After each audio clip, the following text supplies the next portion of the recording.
दोस्तों ये बब्बन तांत्रिक की आप बीती का 10वां एपिसोड है। अगर आपने इससे पहले के एपिसोड नहीं देखे हैं तो आपको उनका लिंक इस वीडियो के डिस्क्रिप्शन में मिल जाएगा, या फिर आप चैनल के होम पेज पर जाकर भी बब्बन तांत्रिक के इन एपिसोड्स को देख सकते हैं। तो चलिए बढ़ते हैं बब्बन तांत्रिक की आप बीती में आगे की ओर।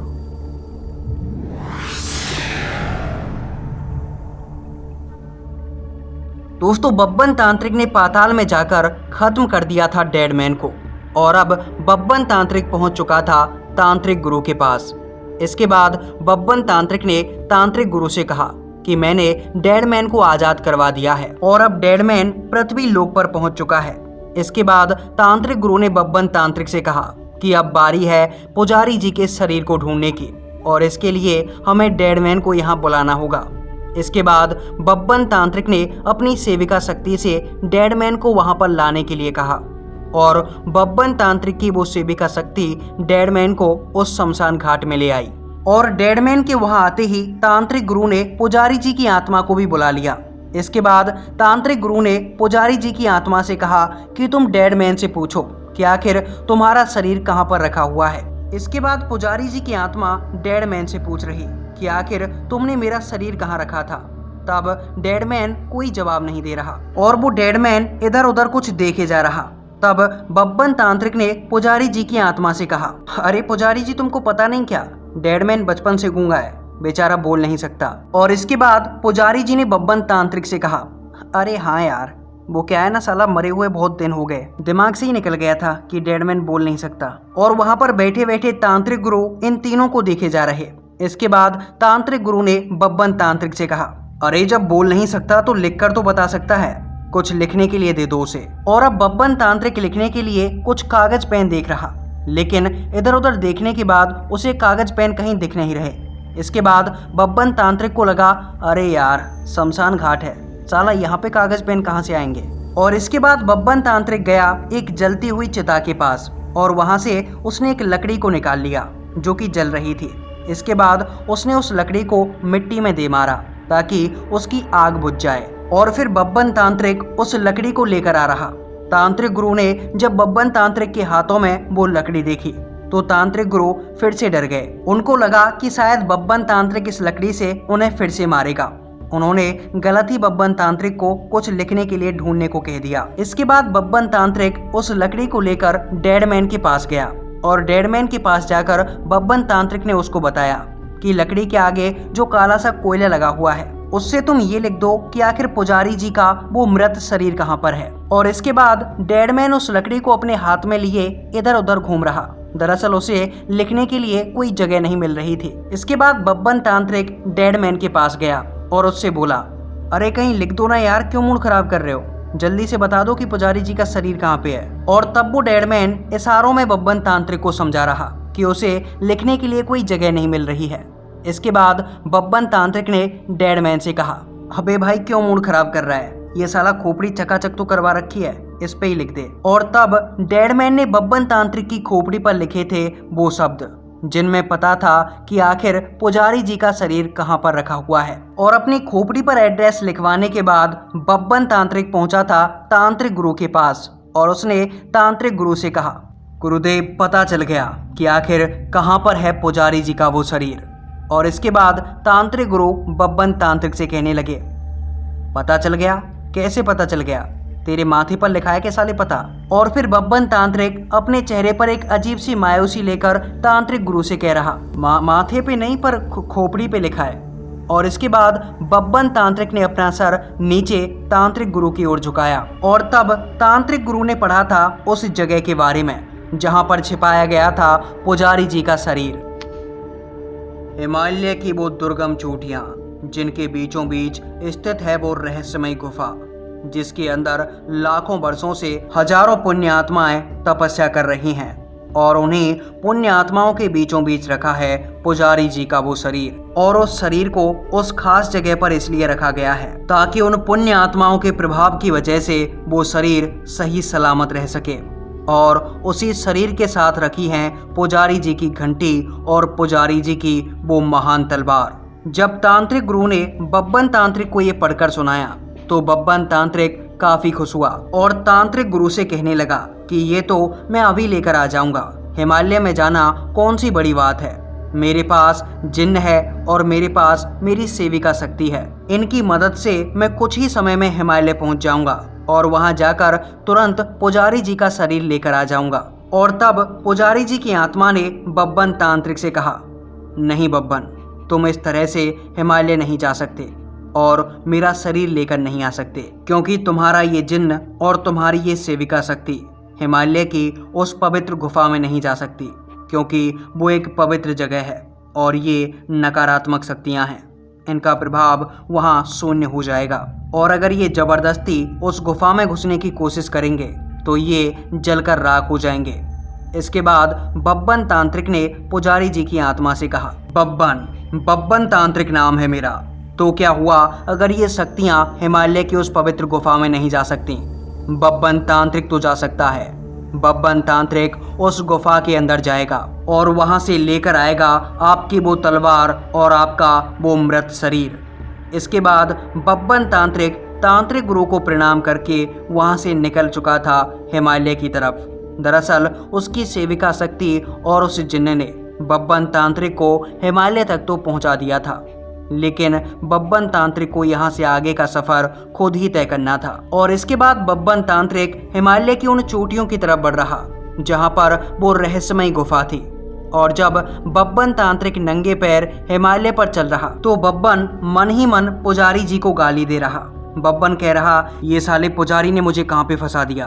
पहले बताना चाहिए था कि हिमालय पे इतनी बर्फ पड़ती है, कम से कम चप्पल और कंबल तो ले आता। साले ने ऊपर से लेके नीचे तक बर्फ ही बर्फ में करवा दिया। साले खुद तो मर जाते हैं और इनका शरीर ढूंढेगा बब्बन तांत्रिक, जैसे साले तनख्वाह दे रहे हो बब्बन तांत्रिक को। इसके बाद बब्बन तांत्रिक मन में बुड़बुड़ाता हुआ आगे बढ़े जा रहा और जब बब्बन तांत्रिक चोटी पर थोड़ा सा आगे बढ़ा तो उसे चोटी के ऊपर चलता हुआ एक बूढ़ा सा आदमी नजर आया। उस आदमी के हाथ में एक लाठी थी और वो आदमी झुककर चल रहा था।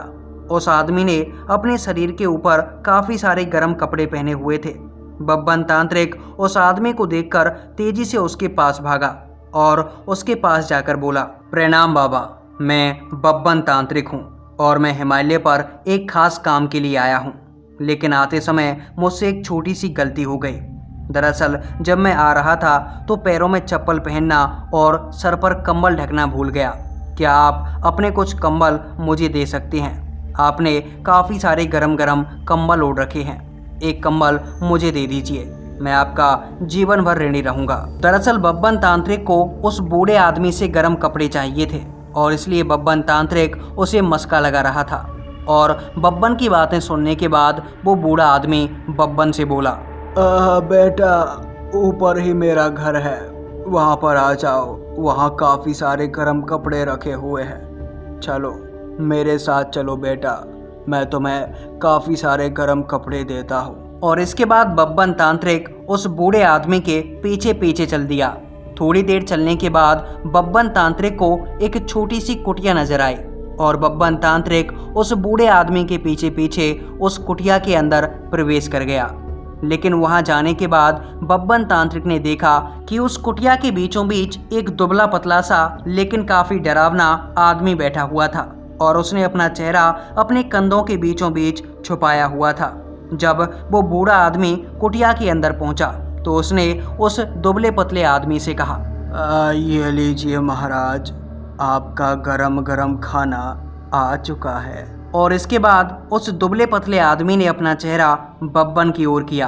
बब्बन तांत्रिक उस दुबले पतले आदमी का चेहरा देखते ही समझ चुका था कि ये कोई छोटा मोटा आदमी या फिर कोई छोटा मोटा शैतान नहीं है, बल्कि ये बेताल है। बेताल, और वो भी खूनी बेताल।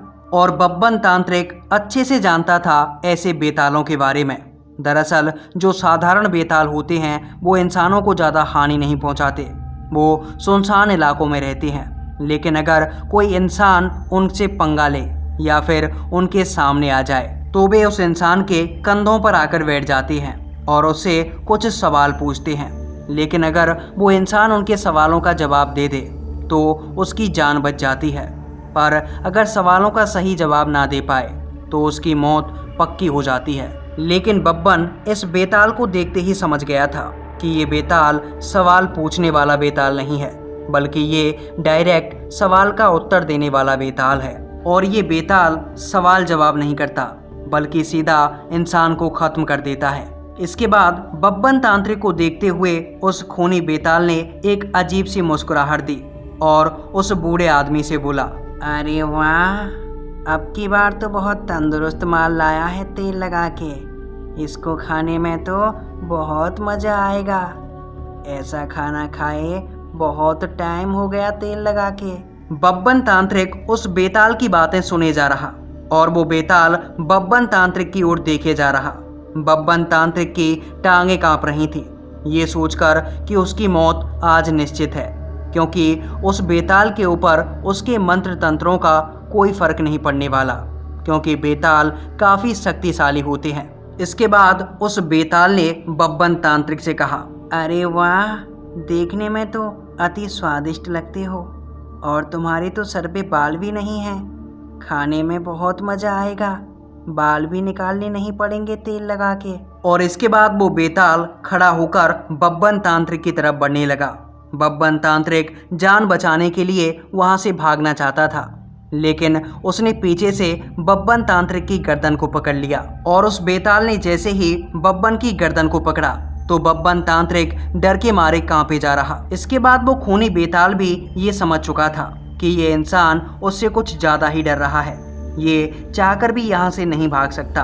और इसलिए फिर उसने बब्बन तांत्रिक से पूछा, अरे ओ टकले, मरने से पहले तुम्हारा नाम तो बता दो जरा, जिससे मैं तुम्हें मारने के बाद तुम्हारी आत्मा के लिए शांति की प्रार्थना कर सकूं तेल लगा के। उस खूनी बेताल ने नाम पूछते वक्त भी बब्बन की गर्दन पीछे से पकड़ रखी थी और फिर बब्बन तांत्रिक डरते हुए उसे अपना नाम बताने लगा। बब्बन बब्बन बब्बन नाम है मेरा, बब्बन नाम है बब्बन। और ऐसा कहते हुए बब्बन तांत्रिक ने डर के मारे अपनी धोती गीली कर दी थी। अरे कहीं से बड़ी गंदी बदबू आ रही है, ये बदबू तो सहन भी नहीं हो रही तेल लगा के। दरअसल बब्बन तांत्रिक ने डर की वजह से जो अपनी लुंगी को गीला किया था, उसकी दुर्गंध उस बेताल को आ रही और वो बेताल इस दुर्गंध की वजह से बब्बन तांत्रिक को छोड़कर दूर हो गया। और उसने उस बूढ़े आदमी से कहा, अरे बड़ा डरपोक आदमी है, मैंने तो इसे कुछ किया भी नहीं और ये डर के मारे लुंगी में ही पेशाब कर दिया। जाओ, जाकर इसे नहला के लाओ, पवित्र करो इसे, तभी तो खाऊंगा मैं इसे तेल लगा के। इसके बाद उस बूढ़े आदमी ने बब्बन तांत्रिक को गर्दन से पकड़ा और उसे खींचते हुए एक झील के पास ले गया। दरअसल वो झील काफ़ी जमी हुई थी और उसके बीच में थोड़ा सा पानी था जो कि पानी के फॉर्म में था, बाकी पानी बर्फ बन चुका था। बब्बन तांत्रिक ने जब उस झील को देखा तो बब्बन तांत्रिक ने उस बूढ़े आदमी के पैर पकड़ लिए और बब्बन तांत्रिक उसके सामने गिड़गिड़ाने लगा, अरे बाबा छोड़ दो यार, अभी मेरी उम्र क्या है, अभी तो मेरी शादी भी नहीं हुई, अरे इसको कुछ और खिला दो यार। लेकिन बब्बन की चीख पुकार का उस बूढ़े आदमी के ऊपर कोई फर्क नहीं पड़ा और बब्बन तांत्रिक को उसने उस झील के अंदर फेंक दिया। लेकिन जब बब्बन तांत्रिक उस झील के अंदर गिरा तो बब्बन को दिखा कि वो झील अंदर से काफी गहरी थी और बब्बन तांत्रिक ने उसी झील के अंदर बचने के लिए डुबकी लगा दी और बब्बन तांत्रिक उसी झील में नीचे की तरफ चलता गया। लेकिन थोड़ा नीचे जाने के बाद बब्बन तांत्रिक की सांसें भर आईं और अब बब्बन तांत्रिक को उस पानी के अंदर घुटन होने लगी। बब्बन तांत्रिक सांस लेना चाहता था, लेकिन बब्बन को ये डर लग रहा था कि अगर वो ऊपर गया तो वो बूढ़ा आदमी उसे निकालकर उसी खूनी बेताल को खिला देगा। इसके बाद बब्बन तांत्रिक ने सोचा कि उस बेताल के हाथों मरने से अच्छा है कि बब्बन तू यहीं पर मर जाए। इसके बाद बब्बन तांत्रिक ने उस पानी के अंदर सांस लेने की कोशिश की, लेकिन हैरानी की बात यह थी कि बब्बन तांत्रिक के मुंह में अब पानी नहीं गया था, बल्कि उसे हवा की तरह पूरी सांस मिल रही थी। बब्बन तांत्रिक पानी के अंदर भी सांस ले पा रहा था और ये चीज बब्बन तांत्रिक को काफी हैरान कर रही थी, लेकिन बब्बन तांत्रिक के लिए काफी अच्छा था। इसलिए बब्बन तांत्रिक उस बूढ़े आदमी से बचने के लिए उस झील के अंदर और नीचे जाता गया। बब्बन अब पानी के अंदर भी सांस ले पा रहा था और इसलिए उसे नीचे जाने की कोई परवाह नहीं थी। जब बब्बन थोड़ा सा नीचे गया तो उसे उस पानी के अंदर एक रहस्यमयी गुफा नजर आई और उस गुफा के चारों तरफ एक दिव्य रोशनी प्रकाशवान हो रही थी। बब्बन तांत्रिक को उस गुफा को देखते ही समझ में आ गया कि ये हो ना हो लेकिन वही गुफा है जिसके अंदर पुजारी जी के शरीर को छुपाया गया है। और फिर बब्बन तांत्रिक उस गुफा की तरफ बढ़ने लगा। बब्बन तांत्रिक उस गुफा की तरफ जा रहा था और बब्बन तांत्रिक कुछ ही देर बाद उस गुफा के पास पहुंच गया। बब्बन तांत्रिक ने देखा कि उस गुफा के अंदर काफी सारे ऋषि और साधु महात्मा थे जो कि वहां पर तपस्या कर रहे थे और उनके ठीक बीचों बीच रखा हुआ था पुजारी जी का वो मृत शरीर। और पुजारी जी के मृत शरीर के पास ही उनकी घंटी और उनकी वो रहस्यमयी तलवार रखी हुई थी। इसके बाद बब्बन तांत्रिक पुजारी जी के उस शरीर के पास पहुंच गया और फिर बब्बन ने वहां से पुजारी जी के शरीर को उठाकर अपने कंधे पर रखा और एक हाथ में उनकी घंटी और एक हाथ में उनकी उस रहस्यमयी तलवार को ले लिया। और अब बब्बन तांत्रिक उसी पानी की झील से ऊपर की ओर जा रहा और बब्बन तांत्रिक उस झील से बाहर आ गया। और बाहर आते ही बब्बन तांत्रिक ने देखा कि वो बूढ़ा आदमी अभी भी उस झील के पास ही बैठा हुआ था और उसने बब्बन तांत्रिक को देखते ही कहा, अरे वाह, दो शरीर, एक खूनी पिशाच के लिए और एक मेरे लिए काम चलाएगा। आज तो दावत होगी दावत। लेकिन उसकी बातें सुनने के बाद अब बब्बन तांत्रिक डर नहीं रहा था क्योंकि बब्बन के पास अब वो रहस्यमयी तलवार थी जिसका इस्तेमाल करके किसी भी बड़ी से बड़ी शक्ति को एक ही बार में खत्म किया जा सकता है। और बब्बन तांत्रिक ने सीधा उस बूढ़े आदमी पर उस तलवार का वार किया और वो बूढ़ा आदमी एक ही बार में धुआं बनकर उड़ गया। इसके बाद बब्बन तांत्रिक ने सोचा कि अब उस खूनी पिशाच को सबक सिखाना होगा और बब्बन तांत्रिक उस कुटिया में पहुंचा जहां पर वो खूनी पिशाच बैठा हुआ था। बब्बन तांत्रिक को देखकर वो खूनी पिशाच बब्बन तांत्रिक से बोला, अरे वाह टकले, बड़े जल्दी आ गए तेल लगा के। लेकिन तुम्हारे हाथ में ये तलवार, ये घंटी और ये कंधे पर कौन है? और उस खूनी बेताल की बात सुनने के बाद बब्बन तांत्रिक ने हंसते हुए उससे कहा, मेरा नाम जानना चाहता था ना तो? बब्बन तांत्रिक नाम है मेरा और मैं इस दुनिया का सबसे महान तांत्रिक हूँ। और फिर बब्बन ने अपनी तलवार को उठाते हुए कहा, ये तलवार देख रहा है, इसके एक ही वार से मैं तेरा अंत कर दूंगा। खूनी बेताल, बहुत ताकतवर था ना तू? तुझे लगता था कि तुझे कोई खत्म नहीं कर पाएगा, लेकिन आज पता चलेगा तुझे कि तेरा सामना किससे हुआ है। बब्बन तांत्रिक आज तेरा अंत करेगा। और हाँ, मरने के बाद यमराज को बोल देना कि बब्बन तांत्रिक ने मारा है। तुम्हारे कुनाव में तुम्हें कुछ डिस्काउंट मिल जाएगा, क्योंकि ऊपर हो या नीचे बब्बन की हर जगह पर बहुत चलती है। इसके बाद बब्बन तांत्रिक ने जब उसे अपनी तलवार दिखाई तो वो खूनी बेताल उस तलवार को देखकर समझ गया कि ये पुजारी जी की तलवार है जो कि एक रहस्यमयी तलवार है। और उसने उस तलवार को देखते ही बब्बन तांत्रिक से कहा, अरे नहीं, मुझे मत मारना तेल लगा के। देखो मैं तो बच्चा हूँ, मैंने तो अभी कुछ किया भी नहीं था। मैं तो तुम्हें खाने का बस प्लान ही बना रहा था तेल लगा के, पर तुम तो ये तलवार ले आए। मुझे छोड़ दो बब्बन, मुझे छोड़ दो बब्बन। लेकिन इसके बाद बब्बन तांत्रिक ने पुजारी जी की उस रहस्यमयी तलवार से उस खूनी बेताल की गर्दन धड़ से अलग कर दी थी और उस खूनी बेताल का वही काम तमाम हो गया था। इसके बाद बब्बन तांत्रिक पुजारी जी के शरीर को लेकर पहुंचा था तांत्रिक गुरु के पास। इसके बाद बब्बन तांत्रिक ने पुजारी जी का वो शरीर तांत्रिक गुरु के सामने ले जाकर रख दिया और तांत्रिक गुरु को प्रणाम किया। इसके बाद तांत्रिक गुरु बब्बन को देखकर काफी खुश हुए।